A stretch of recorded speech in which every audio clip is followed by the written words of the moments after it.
The gavel cracked like a dry branch under a boot heel, the sound echoing flat and final across the muddy farmyard.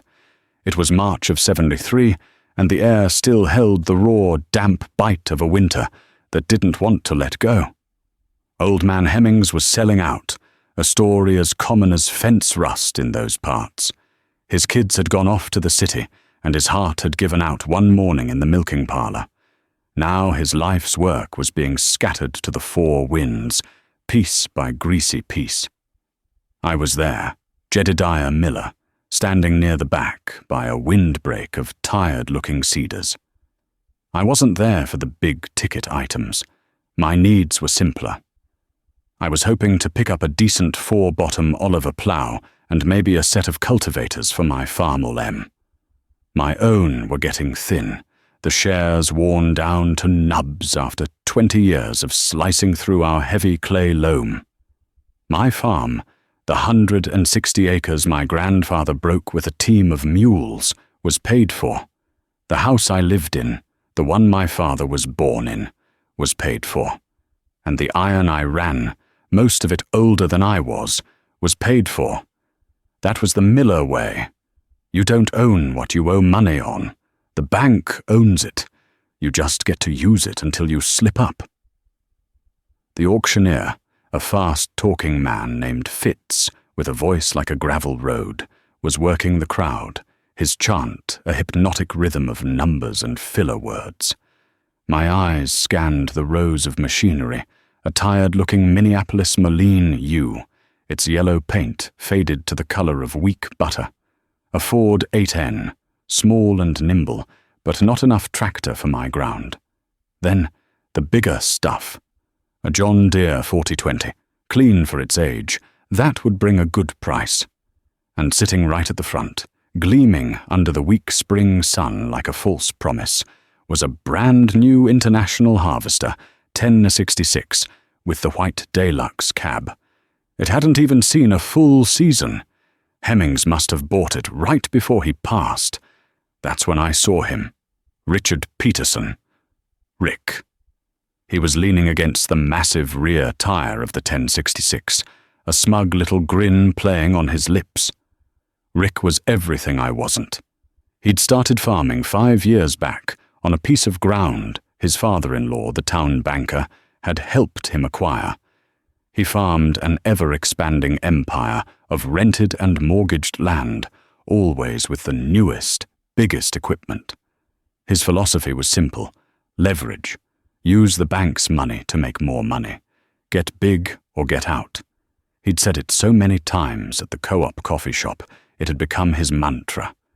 He wore a clean seed corn cap, a new-looking pair of insulated overalls, and boots that weren't scuffed with the permanent grime of a man who did his own repairs. He saw me looking and gave a little nod, the kind of dismissive gesture a king gives a peasant. I just touched the brim of my own faded Farmall cap and turned my attention back to the auction. I didn't have time for Rick Peterson's games. The ground would be ready to work in a few weeks, and my 1951 Super M was waiting. She wasn't much to look at. The red paint was faded and chipped, showing patches of primer and even bare, rust-pocked metal on the fenders. The narrow front end was caked with the mud of a dozen seasons. But I knew her. I knew the particular way you had to set the choke on a cold morning. I knew the groan the transmission made, shifting from fourth to fifth. I knew the exact tone of the C248 engine when it was pulling hard and happy, and the sick metallic cough it gave when a plug started to foul. I could rebuild her carburetor with my eyes closed, and I kept a spare magneto on a shelf in the shop, just in case. She was mine. Every nut, every bolt, every drop of oil in her crankcase was paid for. The auction moved on. I got my Oliver plough for $150, a fair price. The cultivators went a little higher than I wanted, but I got them too. I was getting ready to head over to the Clark's trailer to settle up when Fitz moved on to the big tractor. "All right, boys, here she is," he crowed, slapping a meaty hand on the fender of the 1066. "The pride of the fleet. Barely 500 hours on the ticker. This ain't your granddaddy's tractor. This is pure muscle. Who'll start the bidding at $15,000? A hush fell over the crowd. 15,000 was a staggering amount of money in 1973. It was more than my father paid for our whole farm back in the 40s. 15,000. Who'll give me 15? Fitz chanted, his eyes sweeping the faces.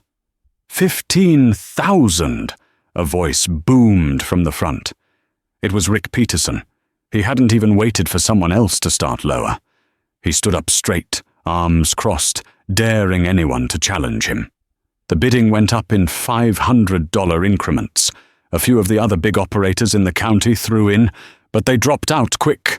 It was clear Rick was determined to have it. When the price hit 17,000, a long silence stretched out. 17,000 once, Fitz called, his eyes locked on Rick. 17,000 twice. He looked around the crowd one last time. His gaze met mine for a split second. I just shook my head slightly. He knew my finances. He knew everyone's. "Sold!" the gavel cracked. "For $17,000 to Mr. Richard Peterson." A smattering of polite applause broke out. Rick just grinned, walking over to the auctioneer's stand like he'd just conquered a small country. I saw him sign the slip, and then he walked over to the banker's table, set up nearby. A few handshakes, a few signatures on a loan document, and the tractor was his. Or rather, it was the bank's. I paid for my plough and cultivators in cash, folding the worn bills out of my wallet. As I was walking back to my old Chevy pickup, Rick intercepted me. "Miller," he said, that same smug grin on his face. "Picking up some museum pieces?" "They'll turn the dirt just fine, Rick," I said, not breaking my stride. "For now," he said, falling into step beside me. "But you can't compete with that old junk forever. A man's got to modernize to stay in this game. That M of yours, what is it, 50 horsepower on a good day? This 1066 is pushing 135. I can pull a 7-bottom plough. I can plant twice as fast as you. That's how you make money." "There's other ways to make money, Rick," I said quietly. "And other ways to lose it." He laughed, a short, sharp sound. "You sound just like your old man, scared of debt, scared of progress. You can't save your way to prosperity, Jed. You got to spend money to make money." He clapped me on the shoulder, a gesture that was meant to seem friendly, but felt more like a power play. "Look, I'm not trying to be a bad guy. I'm just telling you for your own good. The government's selling grain to the Russians. Prices are going through the roof. This is the time to expand. Take a loan, buy some new iron, rent another 80. You're sitting on a gold mine, and you're trying to dig it with a teaspoon." We'd reached my truck. The paint was faded. A patch of Bondo covered a dent on the passenger side door. Parked a few spots down was Rick's brand-new Ford F-250, shining like a ruby. "I'll manage," I said, opening the creaky door. "Suit yourself," he shrugged. "But when you're out there fixing that old relic in the middle of planting season, and I'm lapping you for the 3rd time in my air-conditioned cab listening to the radio, don't say I didn't warn you." He turned and walked away, leaving me there with the smell of cheap coffee and his expensive cologne hanging in the air. I watched him go, then looked over at my old Farmall M, which I'd driven to the auction. She sat there, patient and solid, her faded red paint a statement of fact, not ambition. She didn't work for the bank. She worked for me. Now, before we get into the nuts and bolts of what happened next, I got to ask you folks listening, have you ever had to choose between taking on debt for something new and shiny, or sticking with the old reliable that's already paid for? Let me know down in the comments what you would have done in Jed's shoes. Would you have listened to Rick and leveraged up, or would you have stuck to your guns like I did? That spring was a wet one. The rain came down in sheets, turning the fields into a thick brown soup. Every morning I'd walk out to the edge of the yard, look at the sky, and feel the mud squish under my boots. The waiting was the hardest part. A farmer's got a clock inside him, a calendar tied to the sun and the soil, and when it says it's time to plant, every day you can't is a day you're losing. Rick Peterson, of course, was the first one in the field. His new 1066, equipped with big flotation tires, could get through mud that would swallow my Super M whole. I'd hear its deep-throated diesel roar from a mile away as he worked his ground, the sound carrying across the damp air. The talk at the co-op was all about him. Did you see Peterson's out there already? That new tractor of his is a real beast. He'll be done planting before the rest of us even get started. I just nodded and drank my coffee, trying to ignore the sideways glances. They saw me as a stubborn fool, a relic from another time. They saw my paid-for farm not as a sign of prudence, but of a lack of ambition. Finally, in the second week of May, the ground firmed up enough. A steady wind had blown for 2 days straight, and the sun had finally shown its face. The top few inches of soil were dry enough to work without turning into concrete. It was time. I went out to the machine shed, the familiar smell of old oil, dust, and iron greeting me like an old friend. I checked the fluids in the Super M, topped off the gas tank, and gave the grease zerks a fresh shot. I put the crank in the front, gave her 2 quick pulls with the ignition off to prime the cylinders, then switched it on and gave it 1 hard, upward heave. The engine coughed once, twice, then roared to life with a familiar, throaty bark, settling into a lumpy but steady idle. The blue smoke puffed out of the simple straight pipe exhaust, a sight and sound that was pure comfort to me. I hooked up the newly bought Oliver plough and headed out to the back 80. The tractor felt strong.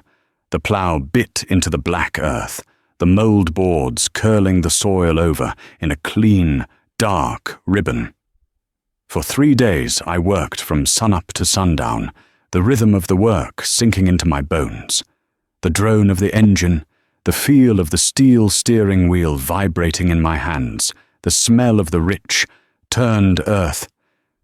This was my world. It was on the 4th day that it happened. I was on my last pass in the north field when I felt a shudder run through the whole machine.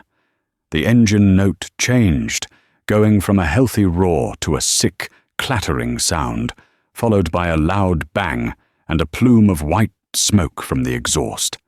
I stomped on the clutch and killed the ignition immediately, my heart sinking into my boots.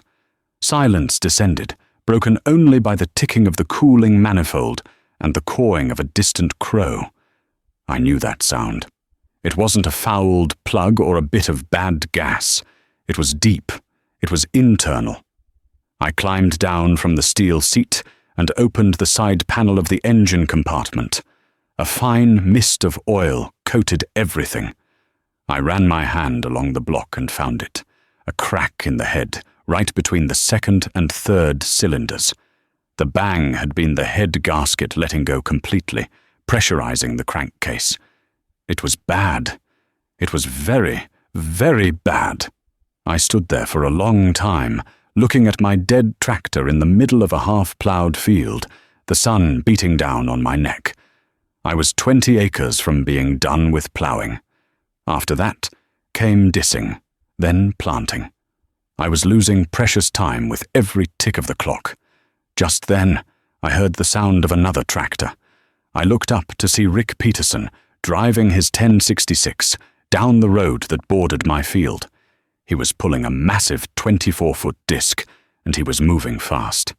He saw me standing there, saw the plough sitting idle, and he slowed down, pulling over to the shoulder. He didn't shut his tractor off. He just let it idle, the big diesel rumbling with impatient power. He leaned out of his quiet, air-conditioned cab. "Trouble, Miller?" he yelled over the noise, a concerned look on his face that didn't quite reach his eyes.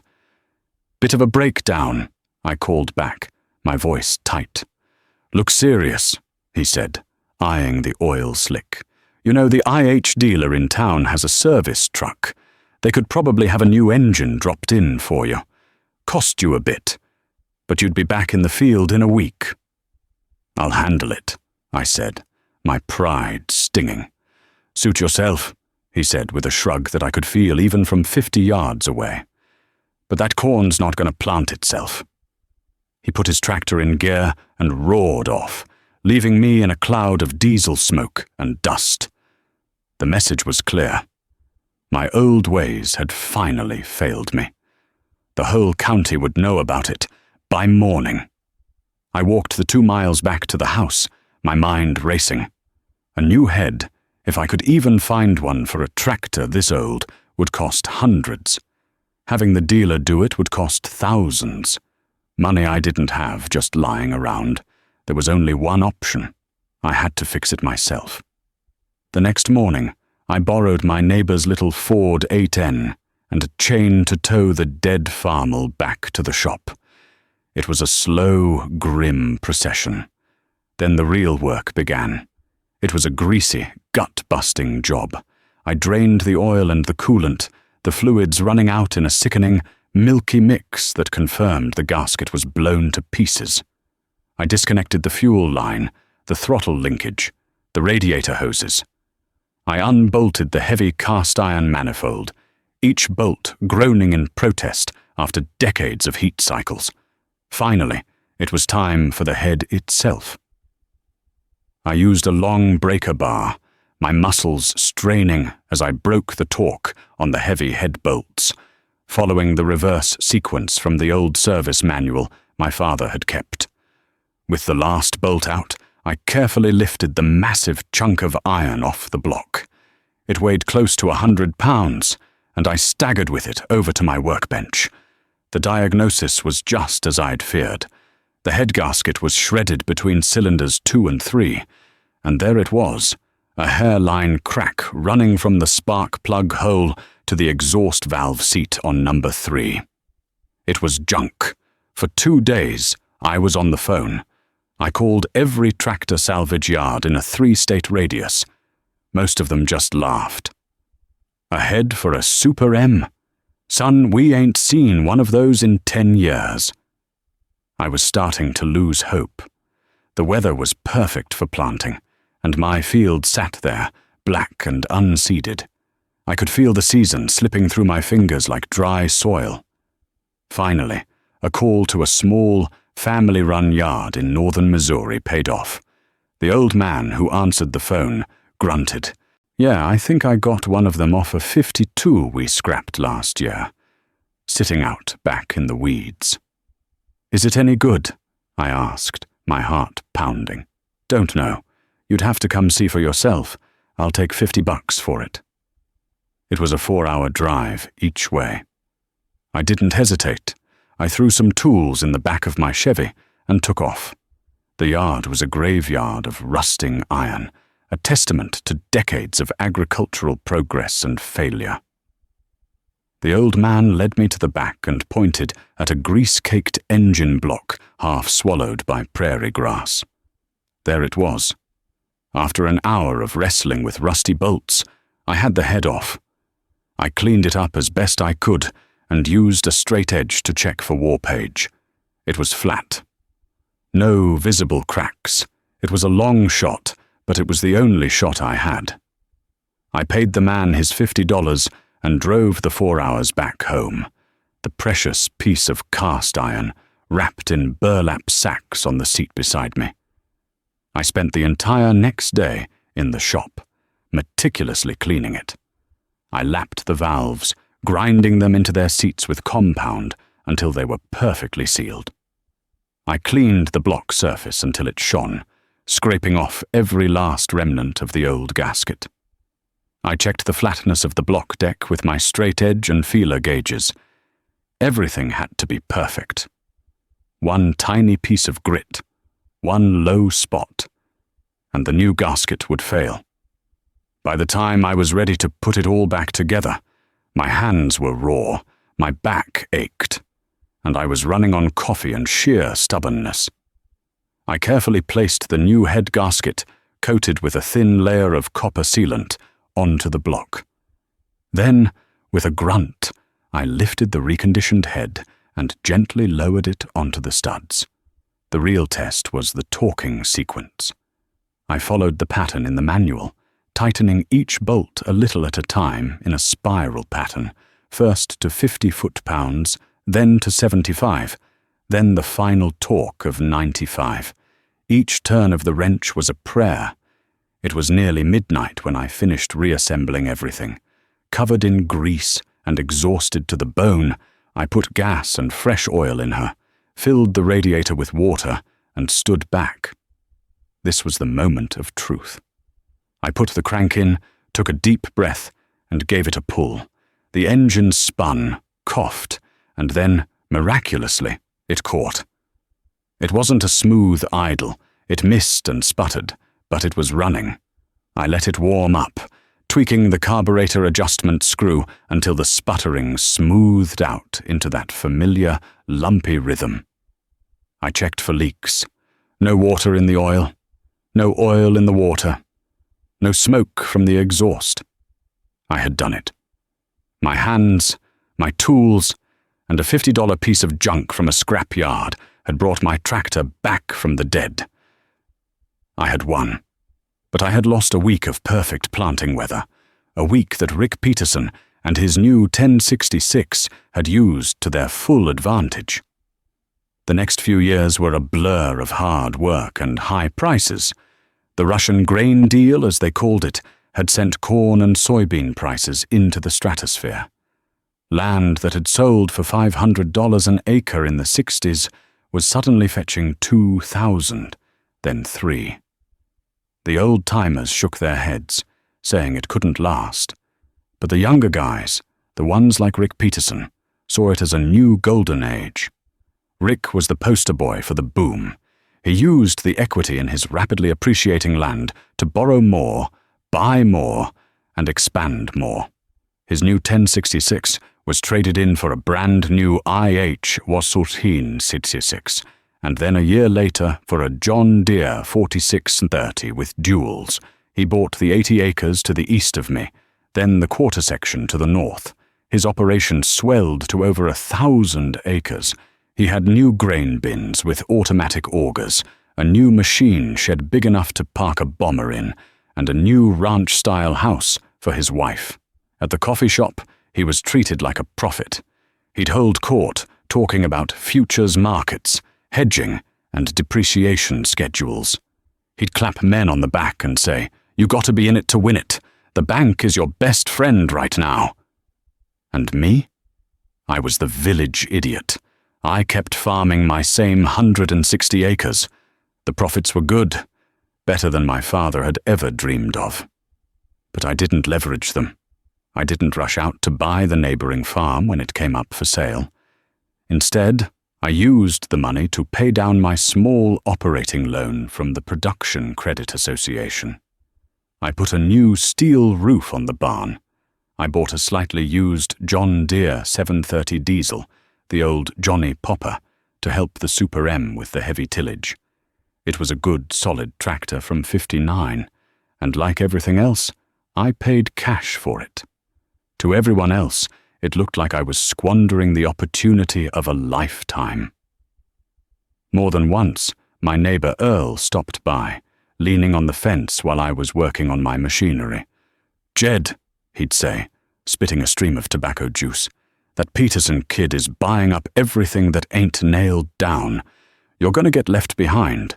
You got this place free and clear. The bank would loan you a fortune against it." "And what happens when the music stops, Earl?" I'd ask, not looking up from setting the points on my magneto. "What music? This ain't no temporary thing, Jed. The whole world wants our grain. We're going to feed the world. Prices are never going back down." But I'd seen my father weather the lean years. I remembered him talking about the 30s, about neighbors who lost everything because they'd overextended in the 20s. Never bet the farm, he'd always said, because one day the bet will come due. So I kept my head down, while Rick was hiring custom crews to combine his vast fields. I was out on my old Massey Ferguson 35 combine, taking my time, making sure I got every last kernel. While he was flying to the Bahamas for a winter vacation, I was in my shop, overhauling the engine on my pickup truck. I was building a fortress, brick by brick, while he was building a castle of cards on a windy day. But from the outside, all anyone saw was his castle and my little brick shed. They saw him as a success, and me as a failure, a man too timid to grab his destiny. The breaking point, for many people's perception of me, came in the fall of '78. It was a perfect harvest season. The corn was dry, the yields were massive, the price was still holding strong at over $3 a bushel. I had my crop in the bin by the first week of November, all 160 acres of it. My operating loan for the year was paid off, and I had a healthy check in my savings account at the bank. I went into town to talk to Mr. Abernathy, the loan officer at the Farmers' Bank, the same one who was Rick Peterson's father-in-law. I was just there to close out my books for the year. He was polite enough, but there was always a condescending edge to him when he spoke to me. "Well, Jedediah," he said, stamping my paperwork with a loud thud, "another modest but successful year. You'll have that little note paid off in no time." "It's already paid, sir," I said. "This year's profits took care of it." He raised his eyebrows, surprised. "Is that so? Well, good for you. Prudence is a fine virtue." He said the word prudence like it was a mild disease. He stood up and walked to the large window that overlooked the town square. "You know," he said, gesturing outside, "your friend Rick just took out another line of credit, expanding again. Bought that big section over by the river.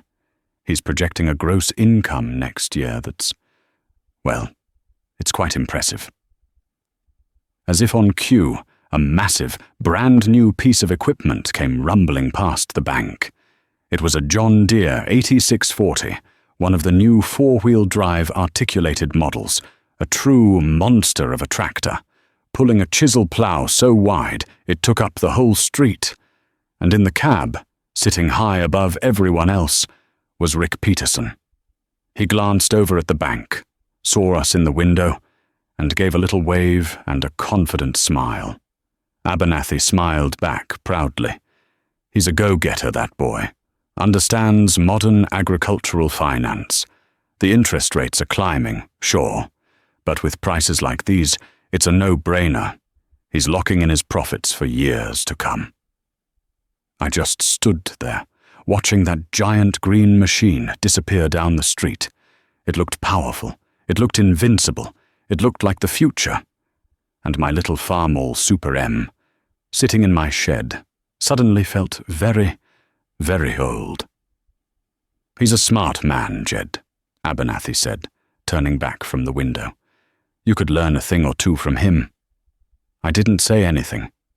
I just nodded, took my paid-in-full receipt, and walked out of the bank. The air was crisp and cool. The smell of coming winter was on the wind. As I stood on that sidewalk, I felt a deep, cold knot of dread in my stomach. Abernathy had mentioned the interest rates. I knew they were climbing. The news on the radio was all about inflation and some man named Volcker at the Federal Reserve. It was just background noise to most folks, but to me, it sounded like a distant rumble of thunder on a clear day. A storm was coming.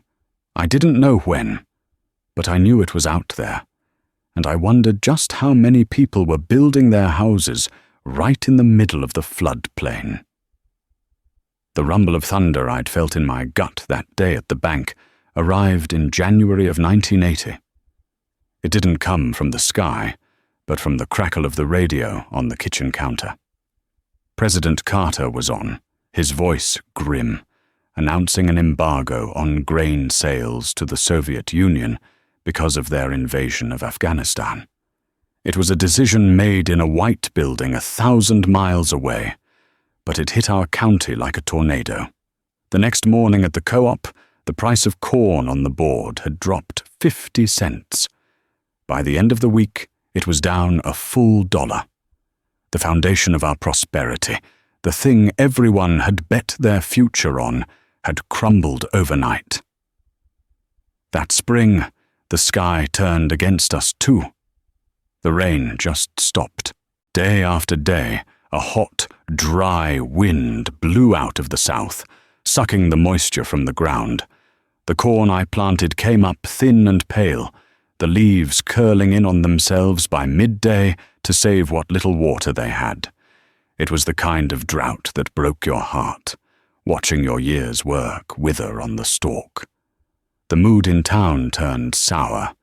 The easy confidence of the 70s evaporated like a morning dew. At the coffee shop, the talk was no longer about expansion and new equipment. It was about operating loans and overdue bills.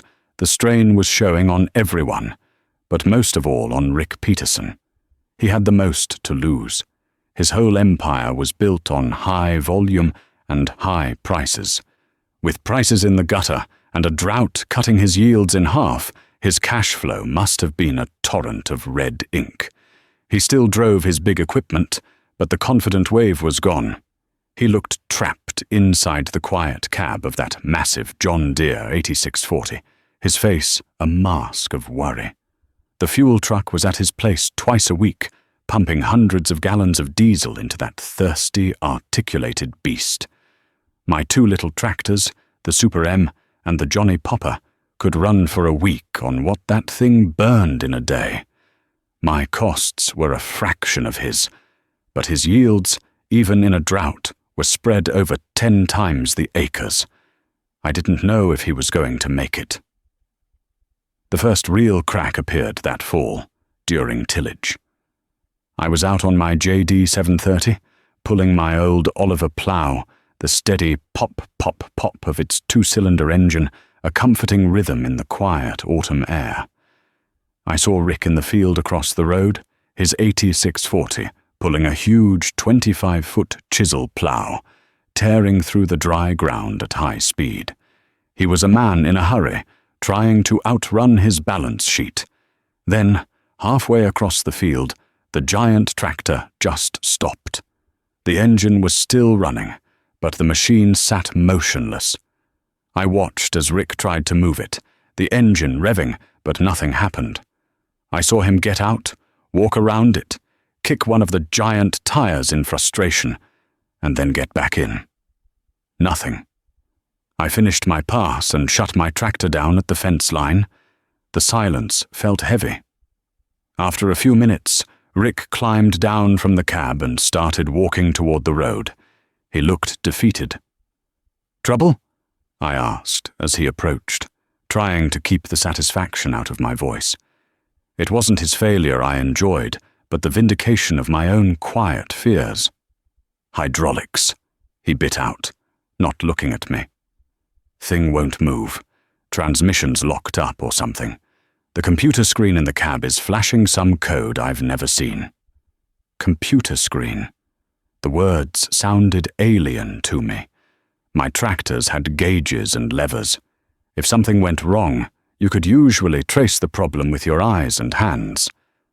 "Gonna have to call the dealer," he muttered, more to himself than to me.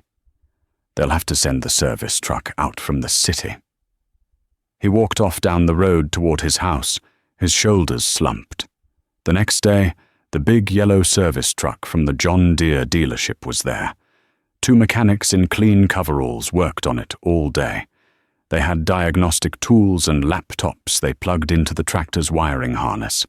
It sat in that field for 3 days, a monument to expensive, complicated progress, while my old Johnny Popper just kept on popping, turning over the earth one steady furrow at a time. I heard later the bill was over $5,000. A sensor in the transmission control module had failed. It was $100 part buried inside a place you couldn't get to without 12 hours of labor. $5,000. That was more than I'd paid for my 730, tractor and all. It was a cost Rick had to borrow to cover, another drop of water in a bucket that was already overflowing. The cracks were starting to show. The next 2 years were a slow-motion train wreck for the heartland. The Federal Reserve, trying to kill inflation, jacked up interest rates until they touched the sky. The prime rate hit 21%. 21%. Operating loans that farmers had been rolling over for years suddenly became anchors, pulling them under. Land values, the collateral that had backed this whole mountain of debt, collapsed. Ground that Rick had paid $3,000 an acre for was now worth maybe $1,500, if you could even find a buyer. The word on the street was that the banks were in trouble. Mr. Abernathy, Rick's father-in-law, no longer looked like a proud patriarch. He looked like a man staring into an abyss. The federal examiners were crawling all over his books, and the pressure on him to call in his bad loans was immense. Family or not, he couldn't carry Rick forever. The foreclosure notices started appearing in the county paper like obituaries. First a few small operators, then bigger ones. Every notice was a story of a family's dream dying. Then, one Tuesday morning in the fall of '82, the big one hit. A full-page ad, stark in its black and white finality. Notice of public auction. By order of the Farmers Bank of Central County, the assets of Peterson Farms, Richard Peterson, proprietor, will be sold to the highest bidder. A silence fell over the coffee shop when the first person brought the paper in. It was real. The biggest, most progressive, most successful farmer in the county was being sold out. His castle of cards had finally been blown over by the winds of debt and bad luck. I drove by his farm that evening. The yard, usually a hub of activity, was still and quiet. The massive machines, the 8640, the big new combine, the fleet of shiny trucks, were all lined up in a neat funereal row, already tagged with auction numbers. It didn't look like a farm anymore. It looked like a used equipment lot. Through it all, I kept my head down. My life didn't change much. My costs were the same as they'd always been: fuel, seed, and my own sweat. I had no loan payments to make. The low grain prices hurt, but they didn't kill me, because $1 of profit was $1 in my pocket, not the bank's. I fixed my own equipment, a new set of piston rings for the Super M costing me $80 and a weekend of my time. I ate the food my wife grew in her garden and the beef from the steer we raised. We were an island of stability in a sea of chaos. One afternoon, I was in the machine shed, grinding the valves for the M's engine, when Earl, my neighbor, stopped in. He was one of the ones who had warned me I was being left behind. He looked 10 years older, his face etched with worry. "Jed," he said, his voice low. "They're selling Rick out on Saturday." "I saw the notice," I said, not looking up from my work. "It's a bloodbath out there," he continued, leaning against the doorframe. "Bank's calling my note too. I don't know if I'm going to make it through the winter." He paused, watching my greasy hands carefully lapping a valve into its seat. "You know, I used to think you were crazy, stubborn, stuck in the past." He looked over at the Farmall, its engine block disassembled on the concrete floor. "But look at you. You're fine. You're going to be here next year." "I'm not doing anything special, Earl," I said quietly. "I'm just farming the way my dad taught me." "No," he said, shaking his head. "You were smart. You knew that all this." He waved a hand in the direction of Rick's farm.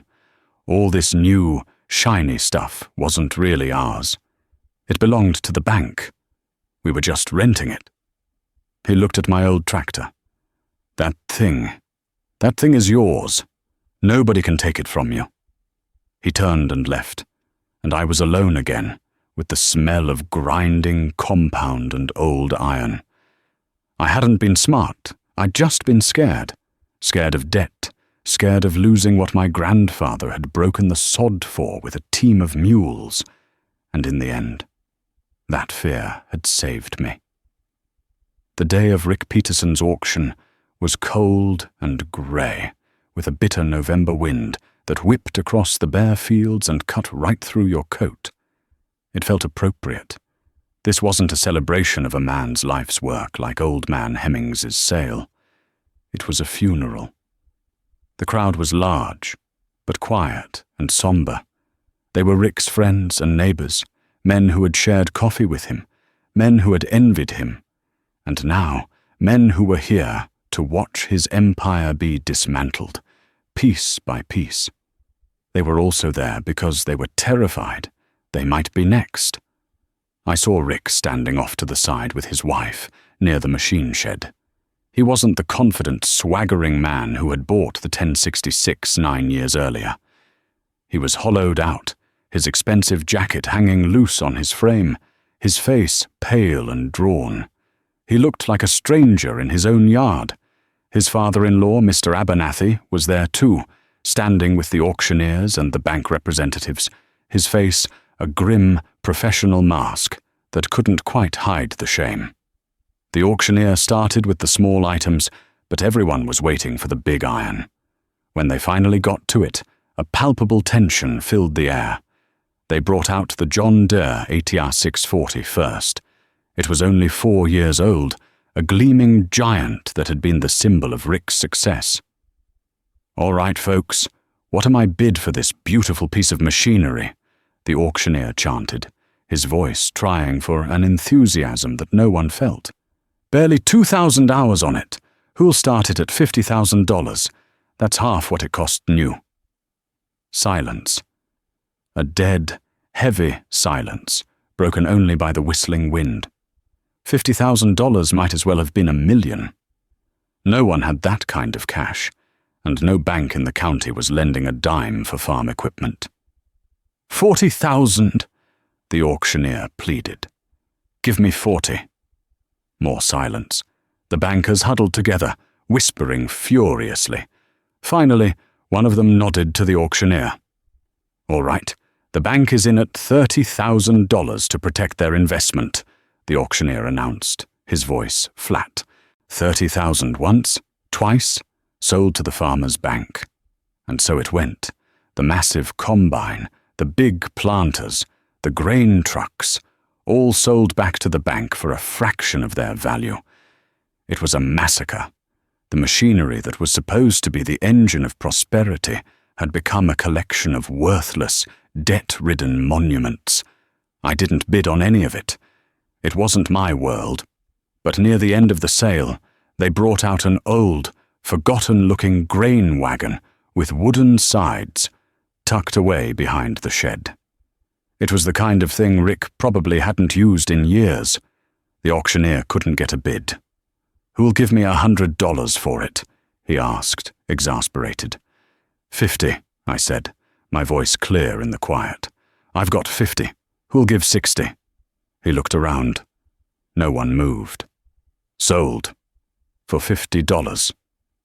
I walked over to the clerk, pulled a worn $50 bill from my wallet, and paid for my wagon. As I was walking back, I passed by Rick. He was standing alone now, watching the last of his life's work being driven away by strangers. Our eyes met. There was no smugness left in him, no arrogance. There was only a vast, empty landscape of loss. I stopped. I didn't know what to say. "I told you so," were the ugliest words in the English language, and I wouldn't have said them for anything. "Jed," he said, his voice raspy. "Congratulations. You won." "This isn't winning, Rick," I said, shaking my head. "This is a damn shame. For everybody." "You were right all along," he said, looking down at the frozen mud. "All of it. All of it was just a loan. I never really owned any of it." He looked up at me, and for the first time, I saw the farm boy he must have been before the ambition and the banker's money had twisted him into something else. "What do I do now, Jed? I don't know how to do anything else." I thought for a moment. I thought about my father and his father.